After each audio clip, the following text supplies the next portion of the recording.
Welcome to this episode of ArtsAbly in Conversation. My name is Diane Collin. This series presents artists, academics, and project leaders who dedicate their time and energy to a better accessibility for people with disabilities in the arts. You can find more of these conversations on our website, artsably.com, which is spelled ArtsAbly.com.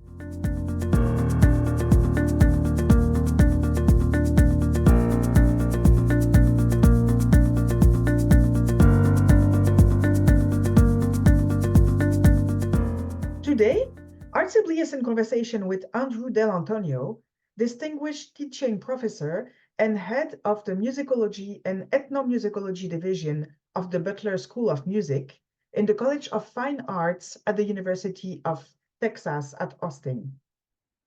You can find the resources mentioned by Andrew Dell'Antonio during this episode on ArtsAbly's website in the blog section. Welcome to this new episode of ArtsAbly in Conversation. And today I'm with Andrew Dell'Antonio, who is a distinguished teaching professor and the head of the Musicology and Ethnomusicology division of the Butler School of Music in the College of Fine Arts at the University of Texas at Austin. Thank you so much for joining us today, Andrew. Thank you so much, Diane. I'm very honored to be here. Thank you. I always start this episode by asking you to present yourself. Yes, so my name is Andrew Dell'Antonio, or my actually given name is Andrea. So I was born in Italy. My pronouns are he, him, and his.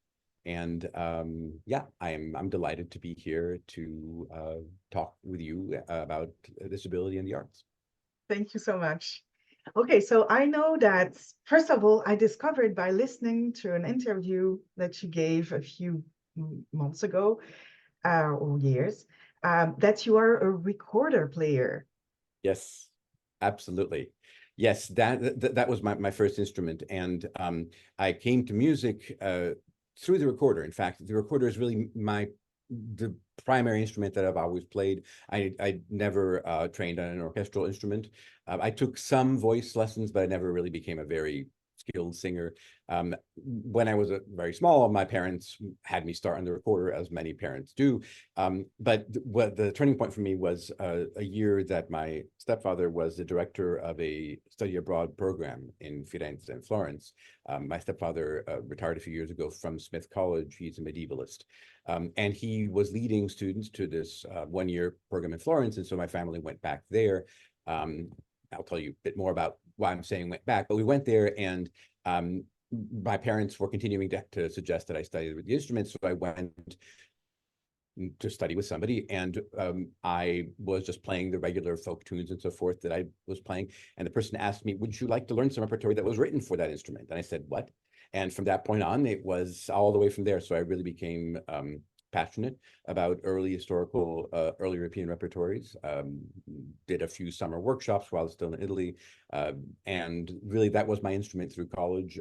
By the time I got to college, I was most interested in music history. And so once I got to graduate school, I was in musicology, but I continued playing, and in fact, all the way until coming here to the University of Texas in 1997. For the first few years, I was playing fairly regularly with early European music ensembles in the area. So yeah, I'm sort of rusty now, but every now and then I bring the instrument back out. I often will use it in classes, introductory classes that talk about improvisation. Improvisation of ground basses, things like that, because that's one of the things that I like the most about these early repertoires on which I've focused in my research is the flexibility and the non-determinacy of the notation and the opportunity for contemporary musicians to make it their own. But so that's a long way to say, yes, I'm a recorder player. Okay, and you mentioned you were studying musicology in your grad study. So what was what schools did you attend, and what made you really dig deeper into this 16th and 17th century music? Yeah, well, I guess I'll start. By the way, I don't know if I'm going to apologize. I tend to tell long stories. This is something that connects to my particular neurology, and so there you have it. I'm Italian originally. My first citizenship is Italian. My first language was Italian. I came to the United States at age 9 when my mom married my stepfather, and so I went back a number of times. My father was still there. A lot of family is still there, and so part of what has always been interesting to me is European culture. That's part of who I am. I'm a European citizen still. And so as I studied music, I was very interested in the way that music played within culture more generally. So even as I was relatively young, still in high school and college, I was always very interested in how music created cultural meaning and how music inserted itself into cultural meaning. Also, I have this, this unfair advantage that Italian was the first language I learned. I learned French when I was very small. And so I have this fluency in European languages. My German is not quite as good. I learned that in college, but still. So part of the reason why, again, I gravitated towards the study of historical European music, having also studied Latin in school, is that the language makes sense to me, the culture makes sense to me. And so trying to make sense of how the culture worked with the music back then and how it works today has always been very interesting to me. So I guess that's where it came from. Music was not what I automatically knew I wanted to study in college, but by the time I was there for for a year and a half, it was clear that that was a passion. And so I went directly. So I was an undergraduate at Yale University. I went directly from there to the University of California at Berkeley. I always was interested in earlier repertories, instrumental repertories, especially as an instrumentalist.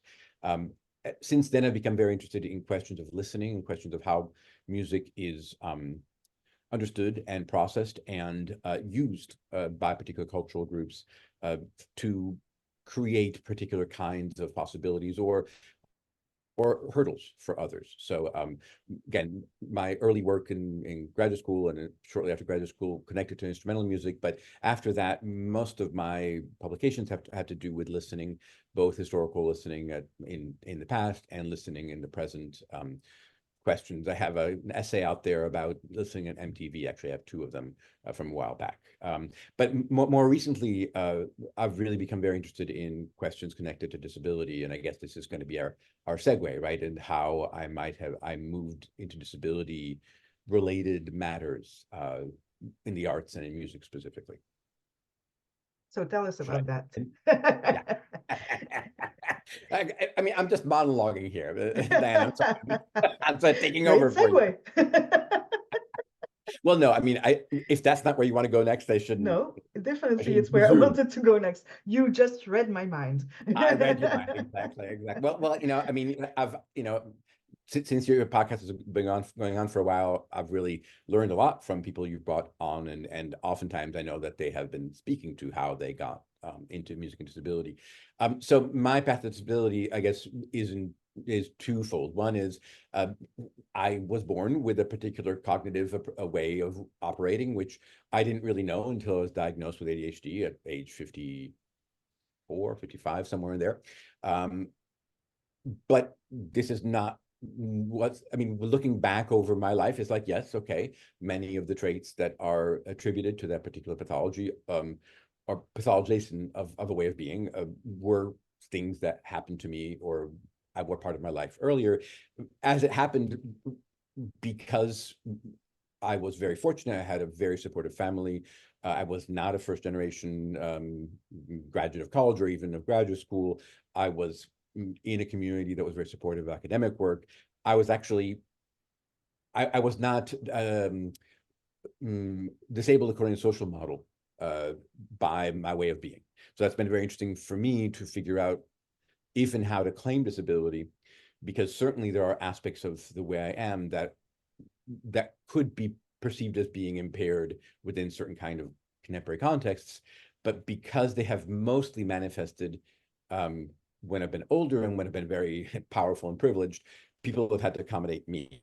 I've never actually had to request accommodations of any sort, which has been really interesting for me to think about, but to be also cognizant of people who work the way I do, having to request accommodations. And if I'd known more about the way I worked and certain accommodations that might have helped it, I probably would have been helpful for me when I was younger, but they weren't. So that's part one. But the way that I initially came to be Cognizant Disability and Culture was that my daughter Miriam, who's going to be turning 23, no, I'm sorry, 24 this August, is autistic, non-speaking, has epilepsy, a few other difficulties. And so very quickly as she was growing up, I was placed into this very interesting community of parents of disabled kids, but also in conversation with, and sometimes unfortunately in conflict with, disabled adults with those particular configurations of body minds.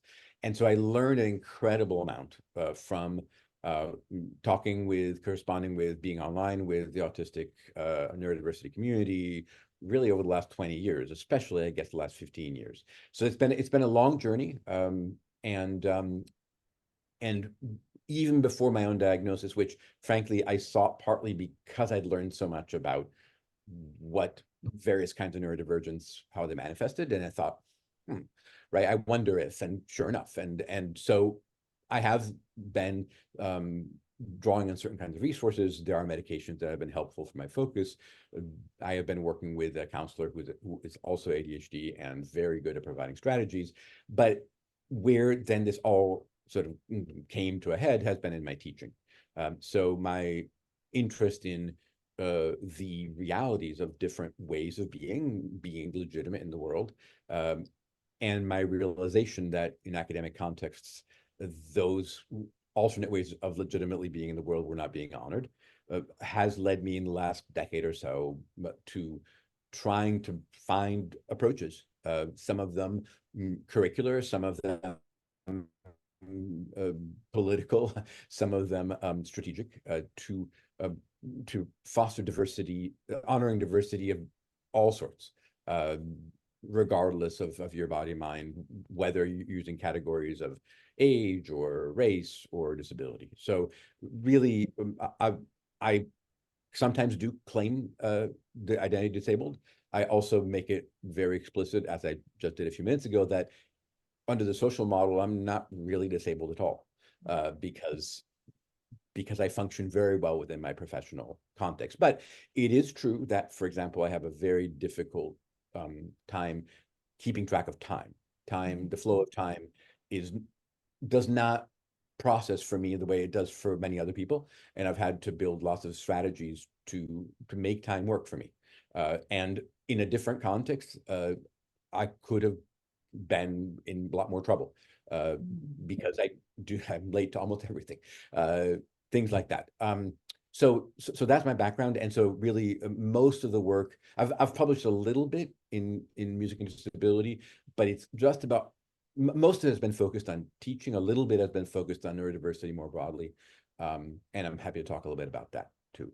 Yes, but I think also it's a good point about the fact that whatever your disability is, it can also be a strength. And I know that with hyperactivity, because when you're able to focus your energy on, especially you did a good job in intersectionality.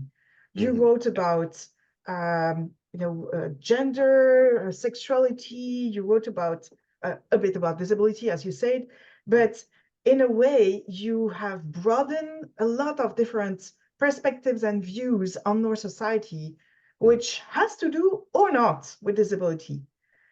And we also have discussions about the fact that everybody has different access needs, right? Right. I Yes. talk about that a lot with. So when you were talking about this maybe conflictual conversations with other people with disabilities who have other views, it's important to really understand the diversity of needs, access needs, and abilities that we have. And I think you did a good job in all that because you wrote a lot about these different perspectives, right? Yeah. Yes. And again, in various places, I mean, one of the things that I've found, one of the places where I've been very present in these conversations, or been significantly present in these conversations, has been in online social media, and I've been boosting a lot of voices. I've been writing a bit there as well, blogging a bit, and then again writing a few essays. I have to say, in terms of academic writing on disability, that's not been my focus, and that's okay. but I think recently I was, I'm trying to now remember the author, but I will be able to give you a link later, Dan, if you want to post it. An author, a disabled author, whose focus is access and academic access, talking about access friction as another way of describing this concept, which again in many ways is often described as conflicting access needs, right? And what this author said, which I thought was really useful, was that if you frame it as conflict, then it's a scarcity model where, well, only some people can, or potentially, right? Only some people can get what they need. But if you're talking about friction, you're talking about there are multiple ways that will rub up against each other, and friction is not always bad. I mean, in fact, friction in another context of, in all this AI resources and these large language models that allow you to write without friction. I've seen people say actually friction when you're writing and thinking is good, because you thinking rubbing up against something that isn't quite resolved is a way that we change and we think and we grow. And so if something is frictionless, then it doesn't give us a chance to dwell on exactly who might be being left out, what the intersections that we're not paying attention might be. So all this to say, I liked how this person framed access friction. I've often in classes, both disability focused classes and otherwise, talked about conflicting access needs or contrasting access needs. But I appreciate friction as a non-charged or charged but not negative term about that. But absolutely, one of the things, I mean, I have to say, I think I feel very fortunate that I think partly because I came to other marginalized identity studies before I came to disability musicology. When I was finishing graduate school, feminism was first, which is bizarre to say, but first really coming into play. So strong second generation feminism, second wave feminism in musicology. And I was very taken by it and very much in favor of the work. And I saw how much it was disruptive even to my own thinking. But I was fortunate back then to not feel challenged, to manage to get beyond the defensiveness and to figure out, okay, how can we help create greater equity, right, within this context? And so then when, around the same time, actually, queer studies hit hard in academia, also, even as a cis het man, I was extremely taken by the importance of those messages. And so yet again, I had to reconfigure my ideas of my own, my own position within that marginalization and try not to be defensive. So when then I came across disability as a disability culture, particularly neurodiversity, neurodivergence culture, and I was faced with the idea that the way I'd been thinking about my child was potentially harmful and wrongheaded, I was fortunate to be able to say, okay, rather than, oh, no, that can't be. I love my child. There's no way that the way I've been thinking could possibly be harmful to my child.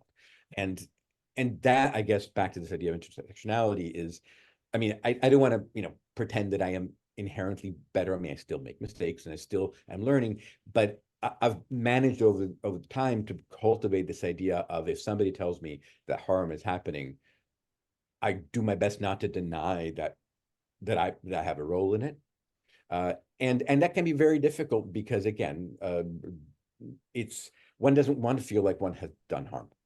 One doesn't want to feel like one is creating difficulties for others. But structural biases, and disability is one of the categories, right? I mean, thorough structural biases on access are just so baked into everything we do, and certainly academic work and the arts, that if we ignore them and we say, well, we didn't mean to set them up that way, so we don't have to do anything about them, then we continue leaving people out.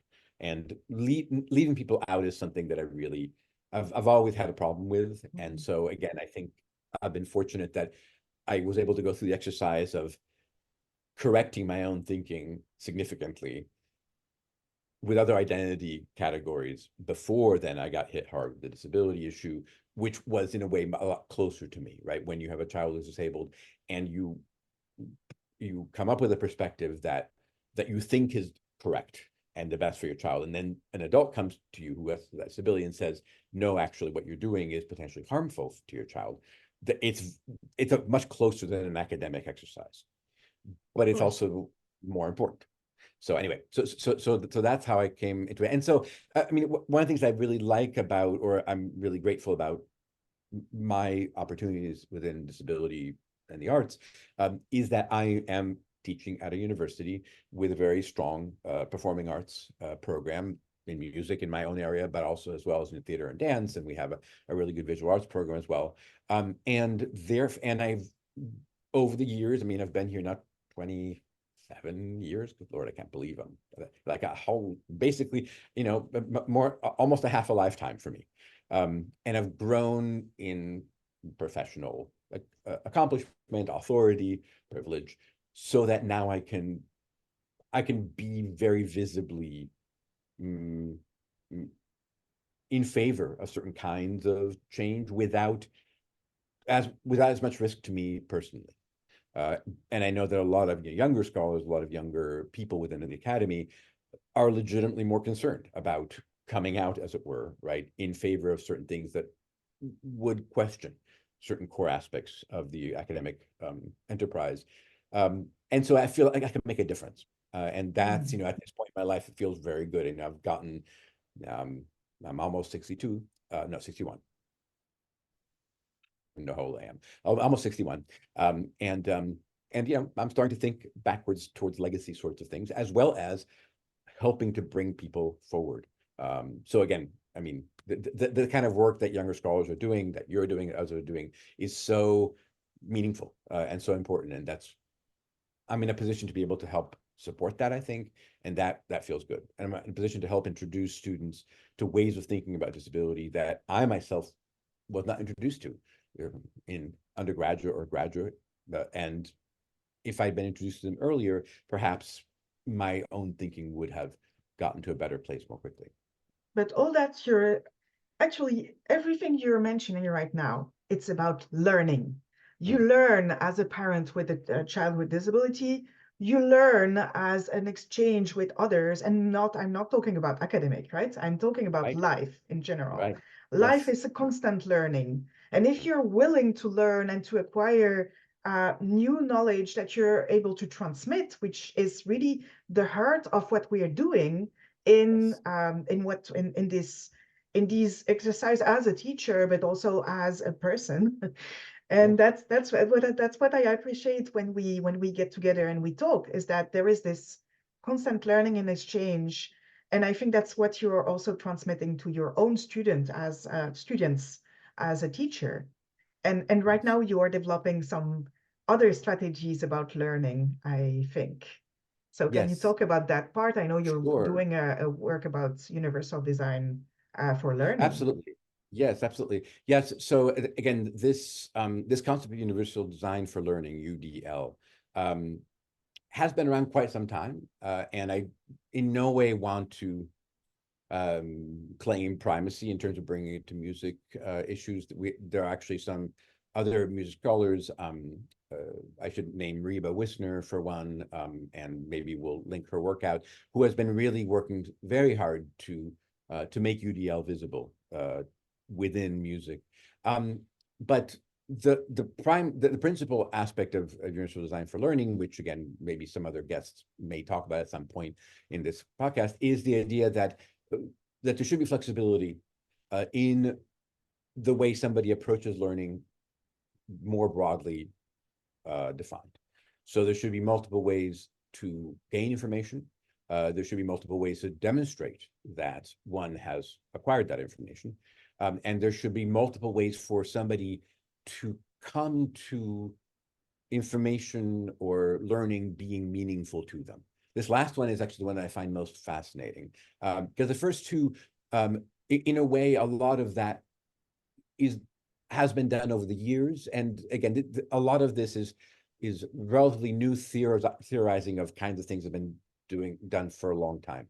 I should say here, so as a side note, my mother's specialization is early childhood education, and one of the areas, or one of the models that she worked with a great deal is an early childhood model from Reggio Emilia, which is this small city in northern Italy, which after the Second World War began developing these sensational early childhood programs, which were student driven, were driven by the kids, with very well-trained facilitator teachers, and especially art, what they call the atelier system, which was you have an artist who helps the students learn through making art.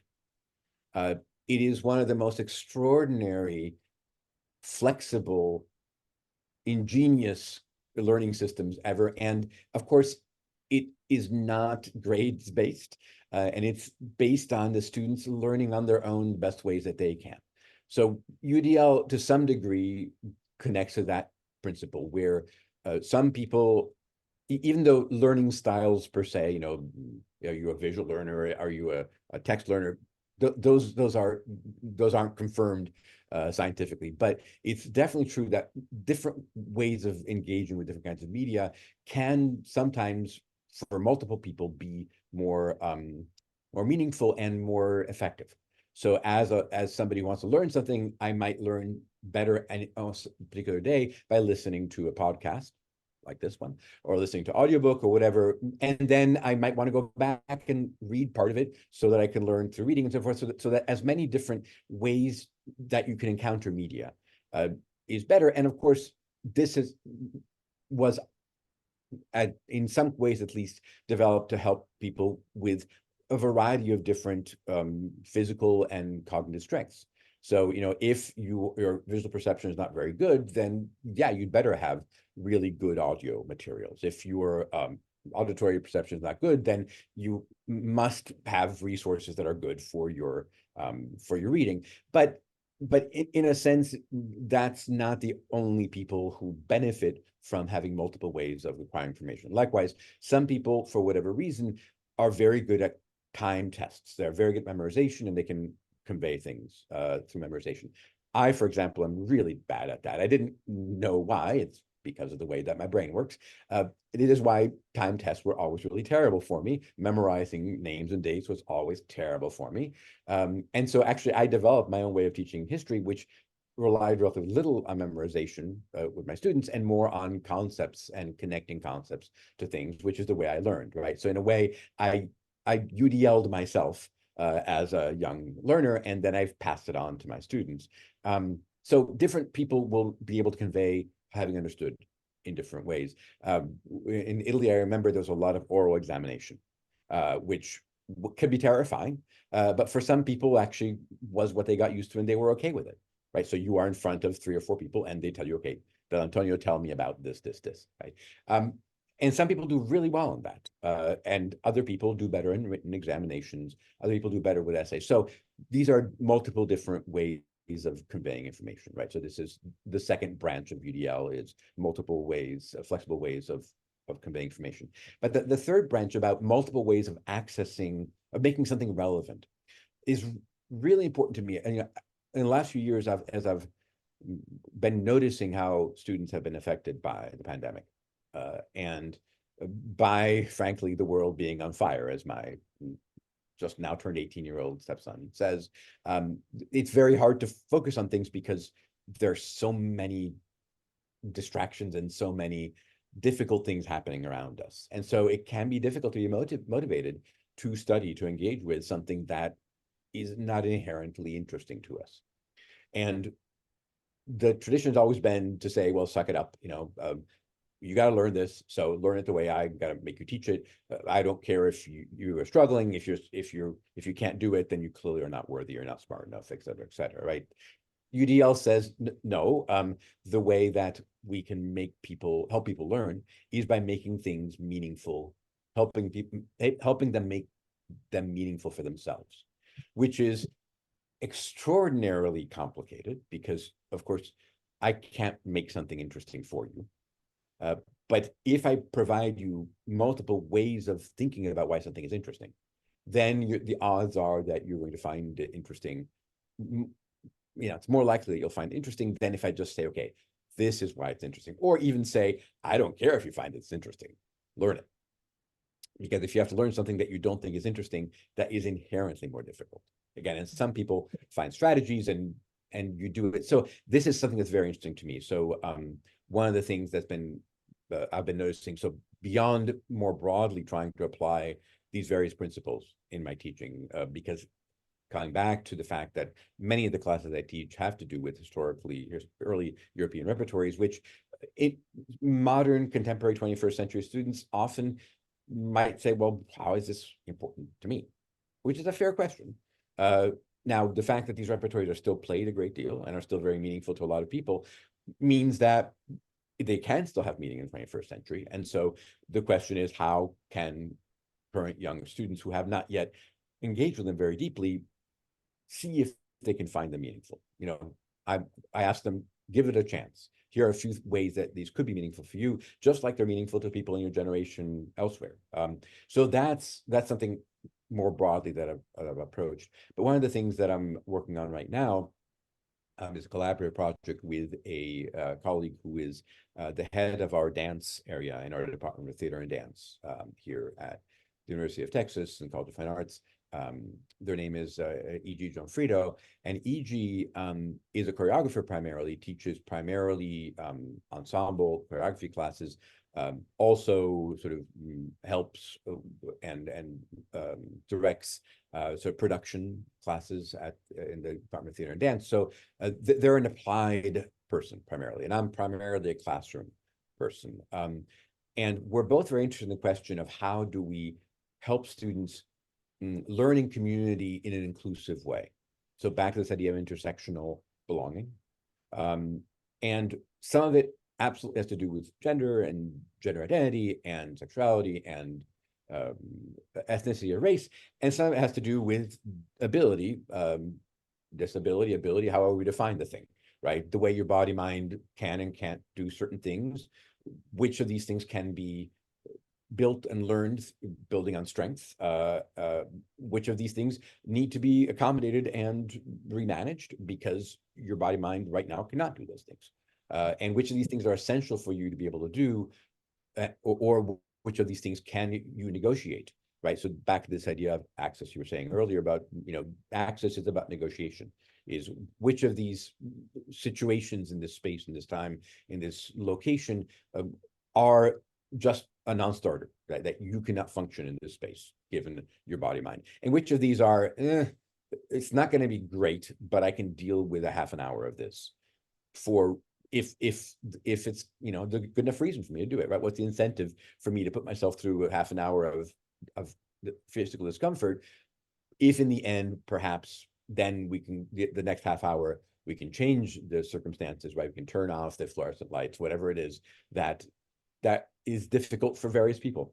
But one of the big pieces that we're working on, so our project has to do with how do you design syllabi, how do you design courses to create this idea of belonging, but also ideas of accountability. And this is something that is tricky because particularly for performing arts, we count when we're in an ensemble of any sort, a production, we have to have our collaborators there. If a collaborator is not there, then we can't do a rehearsal, we can't do a performance, or at least that's made more complicated. And so as a performer, you are accountable to the people with whom you are working to be part of the group as much as you can, but also the community is accountable to the individual if the individual has moments in which they cannot be physically present. And so how do we translate that into teaching? There's so much of teaching that is focused on attendance. You must be present in order to learn, right? For a long time, I've discarded that, right? That was one of the very first pieces of UDL, particularly with the pandemic, with the shutdown. From when we were all online, our university was online in the fall 2020, spring of 2021. From that point on, I've had every class have an alternative in-person assignment for every session, because people are sick, because people are and I've also determined that in some classes if enough people aren't there, then it's hard to get the energy of the class going to do the thing. And worse still, some students decide, oh, well, I'll just do the other assignment, and then they're overwhelmed, they don't. And then they become disconnected from the class because they're not there to sort of be held up by the class, but also not doing the work that they could be doing instead. And so we are, in the next couple of years, working with a couple of colleagues, we're building a small cohort of instructors. We're going to try to experiment in various ways that we can create an intrinsic motivation to be in community, to learn, but also an intrinsic motivation that is where there's compassion and accommodation built in, so that if you cannot be there, you are not inherently penalized or judged, right? So there has to be trust in every direction. The instructor has to trust the student to be there whenever they can, and the student has to trust their classmates to be there with them, because one learns in community. I think that's one of the valuable things about the performing arts, and certainly about residential university life, is that learning community, right? Discussion, dialogue, conversation it's different from learning from reading. It's different from learning from a recording. And I think that is where the value of university and of the performing arts continues to be really crucial in creating community. The question is, how do you juggle that with the reality of some people not being able to be physically present? So can you, have a synchronous online participation, as we did, frankly, when we were all in lockdown? That worked pretty well. It is tricky. I did have a class the next year when some people came back and people didn't want to, and we were masked in class, and then other students participated online through Zoom, and that worked mostly okay. With, again, the issue of how do you create the dynamic between 4 or 5 people in a classroom and 4 or 5 people on Zoom in terms of communication. So all this to say, the long winding way to say, this is one of these wonderful problems of community that I think in the performing arts, we have the model. Students in performing arts understand that an ensemble needs to be together to play. And therefore, when you are participating in an ensemble, you have responsibility to your ensemble mates to make the ensemble work as an ensemble. So can we transfer that into academic courses where people often don't think of the idea that we're learning to be historians together, which we are, which actually is, that's how you learn to be a historian. But a lot of students will come into college thinking, well, it's just a bunch of names and dates, I can learn that by myself. And that's the least important thing, right? First of all, because I don't want to memorize names and dates, but I can't. So this is a project, again, I'll give you a link to it.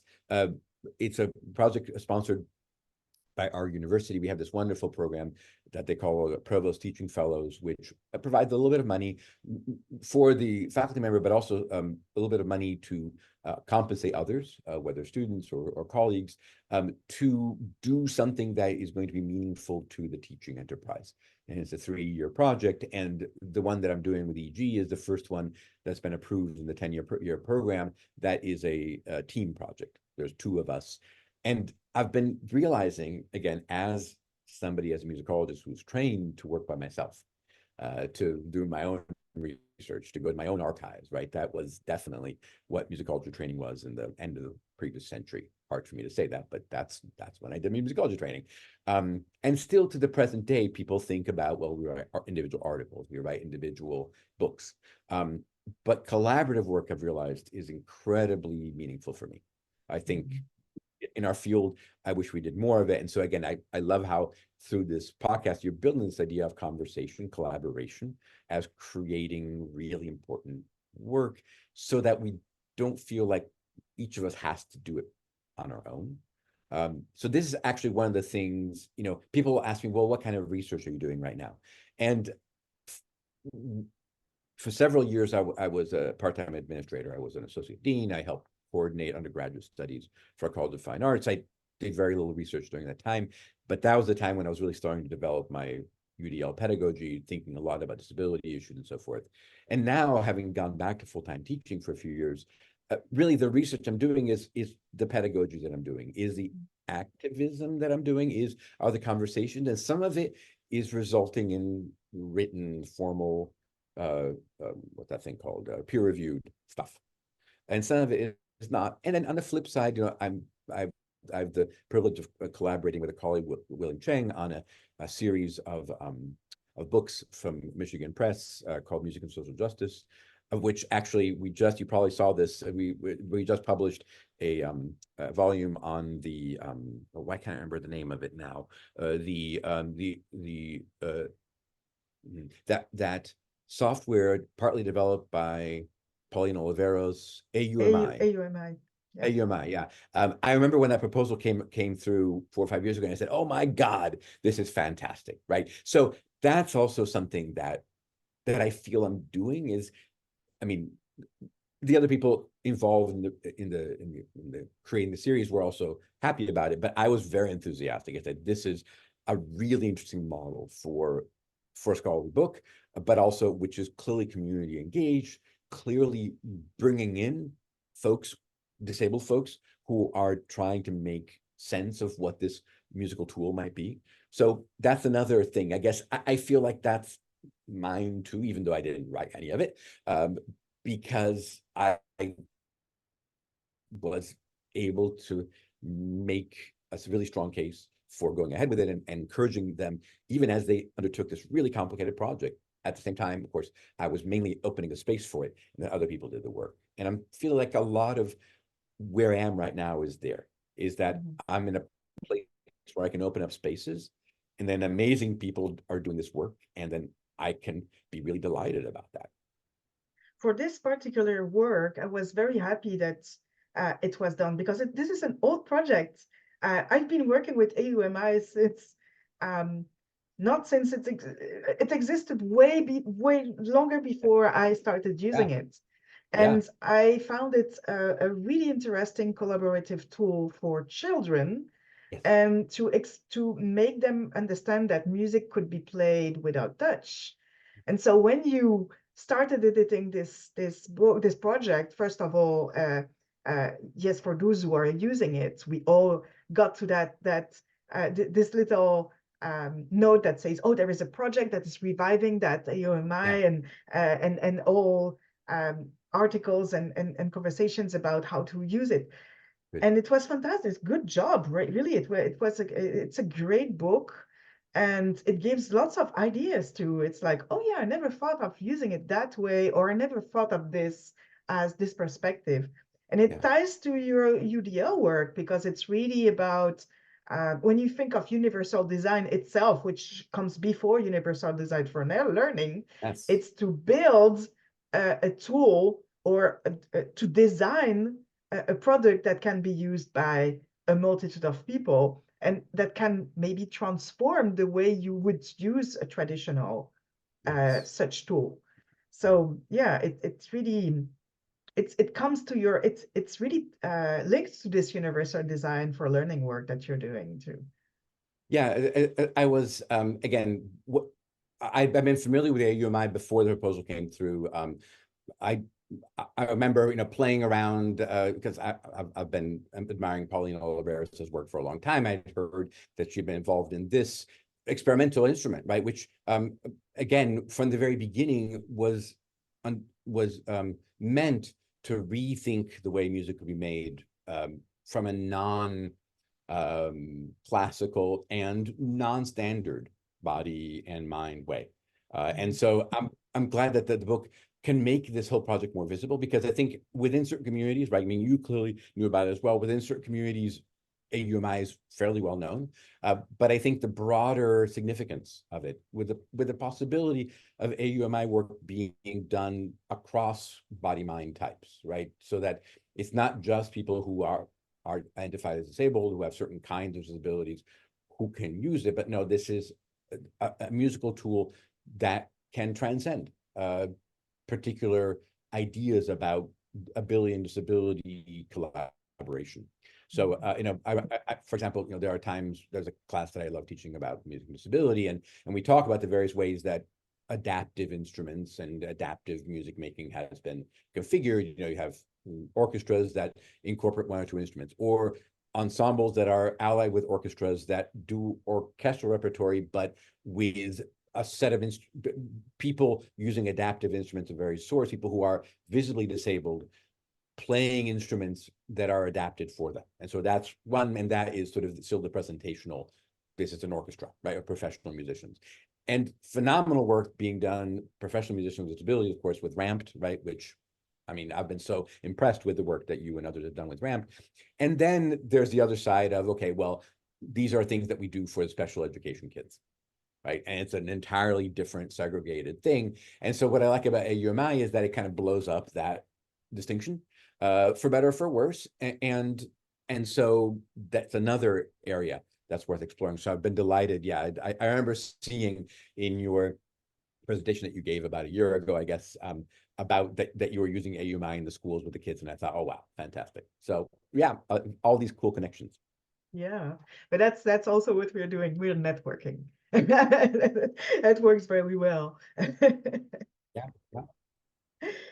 Okay, thank you so much for all that. I have a last question before we wrap it up, which is about uh, people who might have inspired you or motivated you in your career, and who you really think of when you're thinking of everything you've done.